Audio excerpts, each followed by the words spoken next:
first donut into my mouth, fighting the urge to get sick. And when I looked over, my opponent was already swallowing donut number 70. I'd entered the annual donut eating contest because the winner got $20,000, and I needed that money to afford my daughter's cancer surgery to save her life. She was front row cheering me on like I was her donut eating hero, but 60 Boston creams had me questioning if her surgery was actually even worth it. I picked up my 60-second donut wanting to cry because I needed to reach 100 to win when something from the crowd caught my eye. My opponent's kid was pointing and laughing at my daughter's bald head, screaming that her dad was a loser while she tried covering her head with tears in her eyes. My fists clenched under the table and we made eye contact, but I knew screaming at him wasn't going to save her. Eating donuts was. So I closed my eyes and started shoveling. The crowd's jaws dropped as I stuffed donut after donut, chugging water between bites, and with 10 donuts and no will to live left, I finally passed my opponent. My daughter pumped her fists as momentum was on my side, but then it happened. When the judges turned to the scoreboard, my opponent quickly slid 4 donuts off his stack onto mine. He grinned, and I slumped over my table in horror because nobody had seen it but me. Give it up. Your daughter's surgery isn't happening. He laughed over his stack of 7 while mine now had 14. My vision blurred as I raised my head, ready to tell my daughter the Boston creams had defeated me. But then I saw her writing something on a giant piece of cardboard. Her weak fingers trembled as she pressed the pen down, but she finished, then stood up and raised the sign over her head. Go, Dad, I love you. Her hands wobbled because she barely had the strength to hold it up, but she was trying for me anyway, and I realized I needed to try for her too. So while my opponent laughed and ate slowly, I grabbed the next donut and shoved. The next 2 minutes can only be described as peak athletic human performance. And as I stuffed the very last donut into my mouth, my opponent gripped his head, realizing what was happening. I swallowed, and the judge immediately grabbed my wrist and threw it in the air. We have a winner! I broke down crying as the $20,000 check was handed to me, and my daughter crashed into my arms screaming, "You did it, Daddy!" I hugged her tight. No, kiddo, we did it. But then I felt my stomach turning as I sent the 100 Boston creams all over my opponent. I shoved my 61st donut into my mouth, fighting the urge to get sick. And when I looked over, my opponent was already swallowing my dad leaned into my doorway and said, "If you hear any strange noises tonight, do not get out of bed, no matter what." I clutched my blanket close to my chest. "All right, Dad, I promise I won't." He flicked off the light and left. 2 minutes later, something crashed downstairs, and a voice that wasn't his growled, "You're dead." Then my actual dad started yelling, "No, no, no, not like this." My entire body started shaking because my mom wasn't home, so I was the only one who could help my dad. Something heavy slammed into the wall downstairs, hard enough to rattle my window, and I yanked the blanket up to my forehead with my eyes locked on the door. I heard chairs tipping over, then glass shattered, and I heard Dad yell, "Wait, don't shoot me!" So I bolted up and grabbed my bat, ready to go protect him, but his words were stuck in my head, "Out of bed, no matter what." But his yelling turned into begging, "Please, I'll do anything," and my arms went weak because I'd never heard him beg in my life. I grit my teeth and decided that Dad's life mattered more than a promise. I tiptoed to my door and opened it halfway, but that's when Dad went silent, and the back of my neck went cold, because at least the begging had meant he was still alive. I stopped thinking, counted to 3 in my head, and charged down there screaming, "Don't worry, Dad, I'll save you." I came around the corner mid-scream with the bat over my head,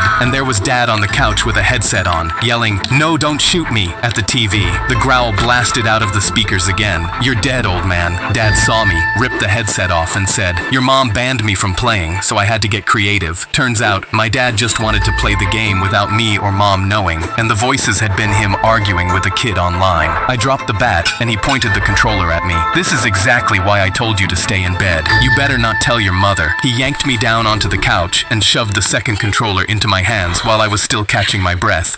I was in line for Flight 1001 to Houston to visit my family when a woman collapsed on the floor screaming, "That plane is going to crash! Don't get on it!" Everyone gasped as she tugged the leg of the man behind me, and he kicked her off. "You're insane, lady!" But people in front of the line went pale, clutching their boarding passes to their chests. "Oh my God, are we gonna die?" Kids started crying, and the boarding pass shook in my hands. I was 3 people from the door, so close I could see the flight attendant smiling inside, and I had no idea if she was crazy or if she was telling the truth. She scrambled to her feet and grabbed a woman's arm, then a man's jacket, yanking at anyone she could reach. "Please, I'm trying to save you!" 2 gate agents rushed over and grabbed her shoulders, trying to walk her away quietly, but she thrashed harder, tears streaming down her face. "They're trying to kill us all!" That's when I saw the agents' hands shaking, one whispering, "I'm scared. What do we do?" And my stomach turned, because if they were uncertain, she actually went to the crowd split around me, half yelling, calling her crazy, the other half running away from the gate, gripping their kids, and all I could think of was parents waiting in Houston, and how if she was right, I'd never hug shook them again.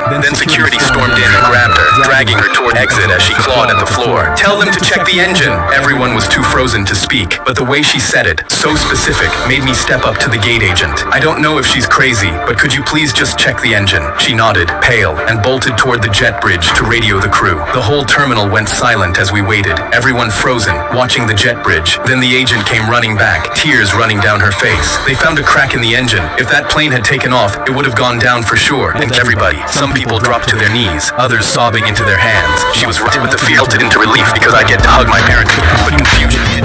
If she was right, where did they take her? I rushed over to security guard and asked, but he looked back to the psych ward. She's known for doing this at airports. I wanted to tell him she just saved every soul on that flight, but he walked away. Everyone called her crazy, but no one asked how she knew.